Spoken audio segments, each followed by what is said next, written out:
Assalamualaikum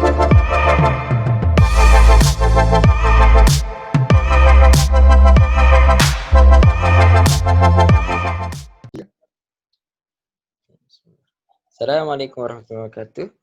Hari ini grup kami akan membincangkan tentang pengaruh media sosial terhadap pegangan nilai akhlak masyarakat. Saya Nik Muhammad Razi Irfan bin Nik Yusof, nombor ID PC19011, akan membincangkan tentang definisi media sosial.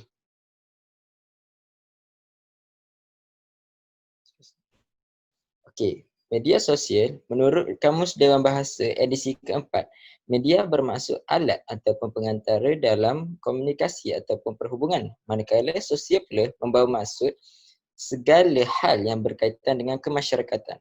Menurut Andreas Kaplan dan Michael Heinlein pada tahun 2010, mereka mendefinisikan media sosial sebagai sebuah kelompok aplikasi berasaskan internet yang membangun di atas dasar ideologi dan teknologi web 2.0 dan yang memungkinkan penciptaan dan pertukaran user general content. Seterusnya saya akan memberitahu contoh-contoh media sosial. Okey, seperti mana yang dalam slide, antara contoh media sosial adalah seperti WhatsApp, Twitter, Instagram, Facebook dan lain-lain lagi. Seterusnya, saya akan membincangkan tentang definisi akhlak. Akhlak dalam istilah dalam falsafah membawa maksud Ibnu Miskawai, ahli falsafah Islam yang terkenal mentafsirkan akhlak itu sebagai keadaan jiwa yang mendorong ke arah melahirkan perbuatan tanpa pemikiran dan penelitian. Kalau istilah menurut Islam, definisi akhlak menurut Islam adalah akhlak menurut Islam membawa maksud kepada satu sifat atau sikap kepribadian yang melahirkan tingkah laku perbuatan manusia dalam usaha membentuk kehidupan yang sempurna berdasarkan kepada prinsip-prinsip yang telah ditetapkan oleh Allah SWT. Dua sumber panduan untuk berakhlak mulia bagi umat Islam adalah berpegang kepada Al-Quran dan As-Sunnah. Seterusnya, terdapat dua jenis akhlak dalam media sosial, yakni akhlak yang baik dan juga akhlak yang buruk. Akhlak yang baik adalah menyebarkan perkara yang baik dan bermanfaat, dan juga ianya merupakan platform ataupun medan untuk menyampaikan ilmu. Manakala akhlak yang buruk menunjukkan tingkah laku dan perbuatan yang negatif. Di samping mempamerkan perbuatan yang tidak mendatangkan faedah, malah mengajak ke arah keburukan di media sosial. Seterusnya saya memberikan slide kepada sahabat saya.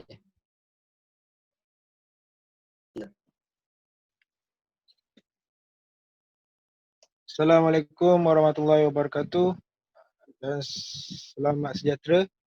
Saya Muhammad Ilman bin Abdul Kadir, PB 19140 akan menerangkan tentang isu penyalahgunaan media sosial dalam kalangan remaja. Penyalahgunaan media sosial dalam kalangan remaja merupakan trend yang kerap berlaku dalam kalangan remaja pada hari ini. Penyalahgunaan media sosial merupakan satu tindakan di mana seseorang individu maupun sekelompok manusia menggunakan bahan teknologi maklumat untuk tujuan negatif yang boleh membawa keburukan seperti fitnah, musdahan dan sebagainya, sama ada kepada diri sendiri, masyarakat maupun maruah negara. Antara contoh media sosial adalah seperti Facebook, WeChat, WhatsApp, Twitter dan sebagainya. Golongan remaja pada hari ini meluangkan lebih banyak masa dengan aplikasi media sosial menyebabkan mereka meluahkan segala yang dipikirkan oleh mereka ke dalam media sosial seperti menghina dan memaki-hamu kerajaan serta membangkitkan kebencian kaum ataupun rasis. Itu saja bagi saya. Okey, sekian, terima kasih.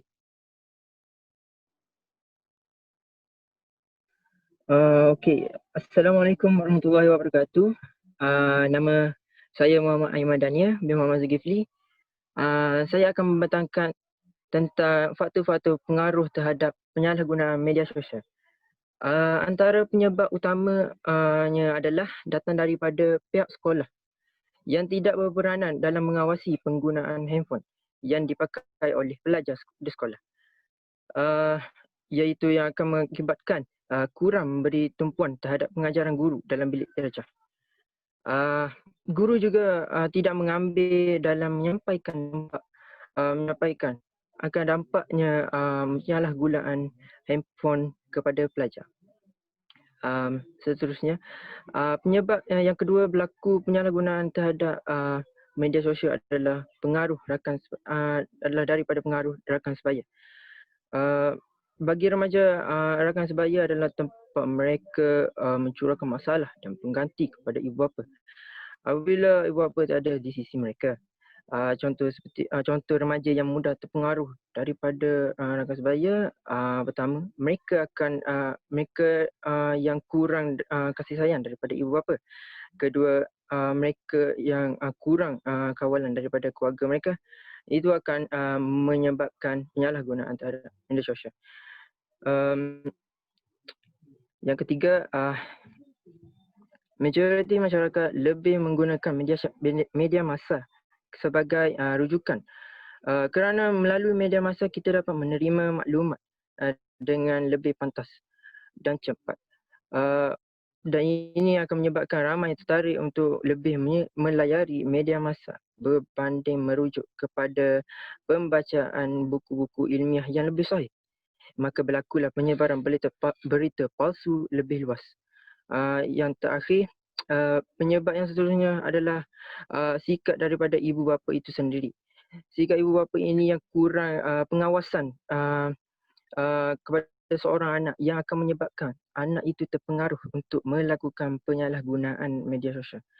Ini akan menyebabkan ada yang pelajar berlebihan melayari media massa hingga larut, sehingga membawa handphone di lingkungan sekolah tanpa sepengetahuan pihak sekolah. Itu daripada saya. Itu saja daripada saya. Saya serahkan kepada sahabat saya. Assalamualaikum.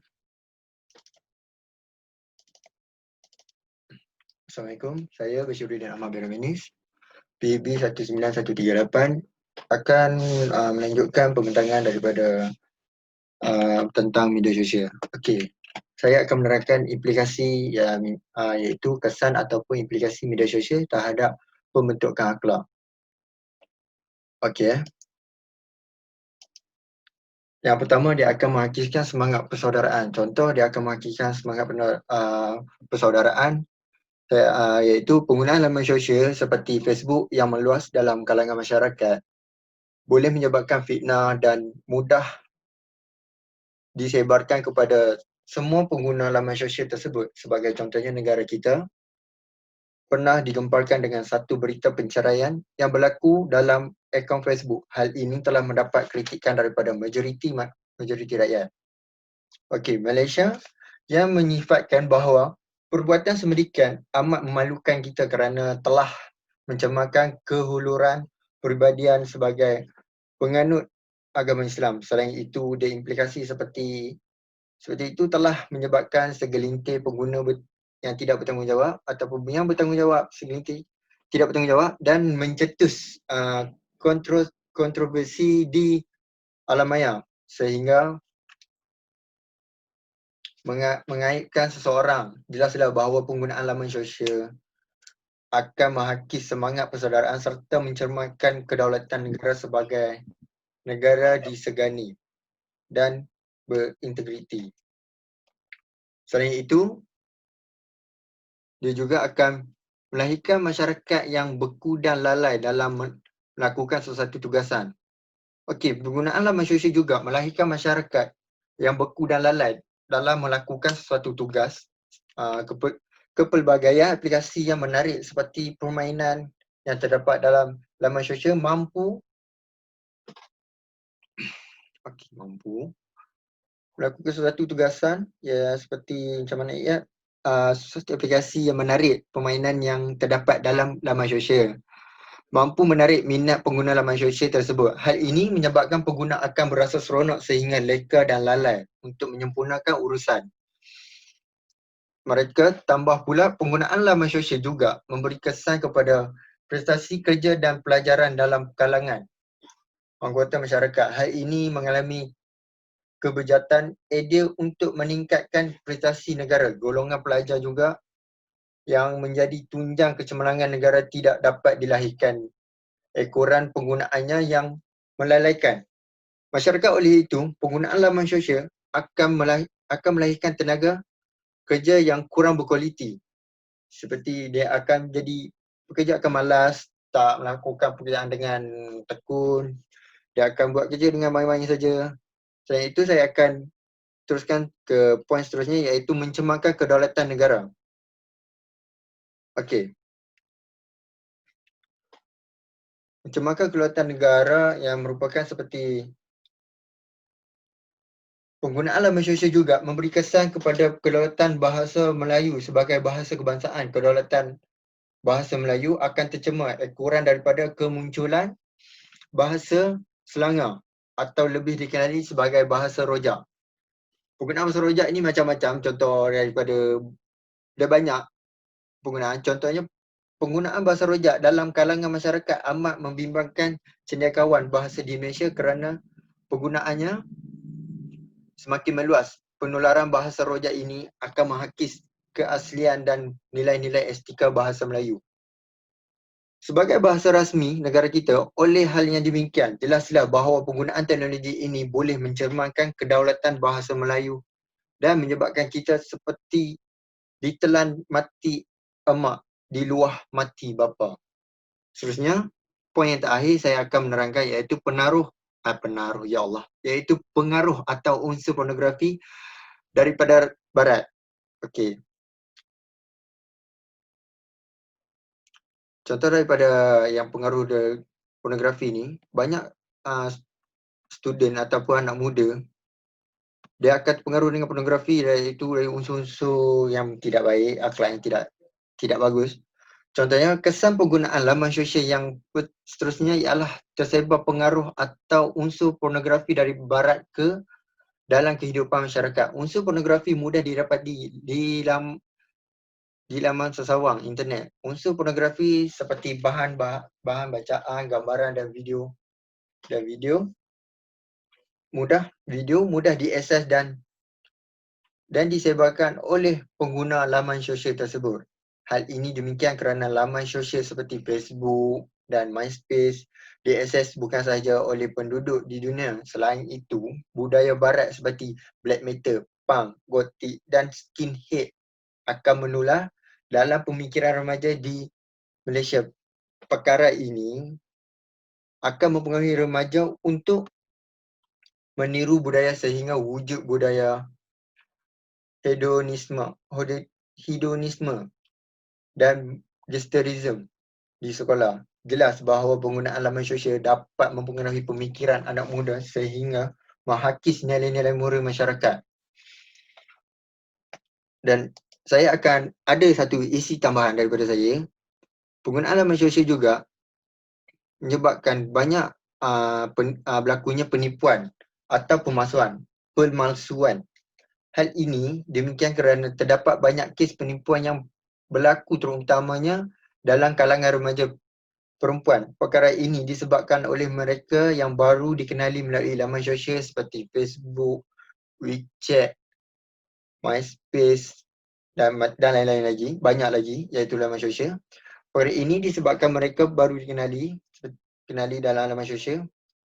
Mereka biasanya akan mengikut semua kemahuan yang diminta oleh rakan dalam laman sosial tersebut. Sebagai contoh, perkara ini berlaku apabila pasangan dalam laman sosial menghantar sistem pesanan ringkas SMS seperti SMS untuk membuat temu janji dengan menyatakan tempat dan masanya.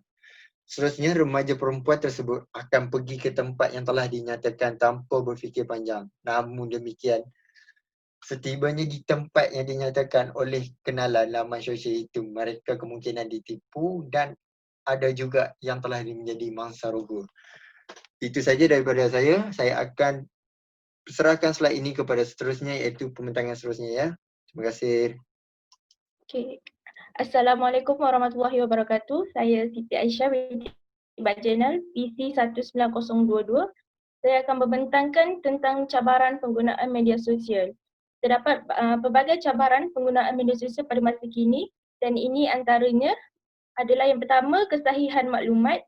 penyebaran fitnah dan gosip dan pencemaran bahasa.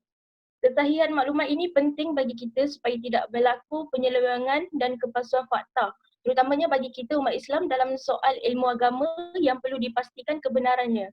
Contohnya adalah seperti ayat dari sumber Al-Quran, kita tengok pada bahagian terjemahannya yang boleh jadi salah fakta untuk kita. Oleh itu, kita perlu merujuk kepada sumber asal kita iaitu Al-Quran bagi mengesahkan maklumat dan elakkan kekeliruan. Banyak kita tengok dalam internet orang sebarkan ayat Al-Quran yang palsu. Tapi adakah ayat adakah ayat itu betul? Tambahan pada zaman sekarang ramai yang percaya bahan daripada internet ni boleh dan ini boleh timbulkan masalah tentang kebenaran fakta pada sesuatu maklumat. Waktu sekarang pun kita dapat lihat musim COVID-19 ni pun banyak maklumat yang palsu disampaikan dan kita sebagai pengguna media sosial pun kita mudah terpengaruh dengan maklumat tersebut tanpa ada unsur periksa. So yang kedua adalah penyebaran fitnah. Penyebaran fitnah ini yang bertujuan untuk memburukkan, memalukan, menjatuhkan pihak lain. Contoh baru-baru ini ada isu kan pasal heboh pasal isteri lari rumah sebab ketagih main game PUBG. Lepas tu abaikan anak. Isu tu kan, betul ke statement yang dikeluarkan ataupun ianya hanya fitnah?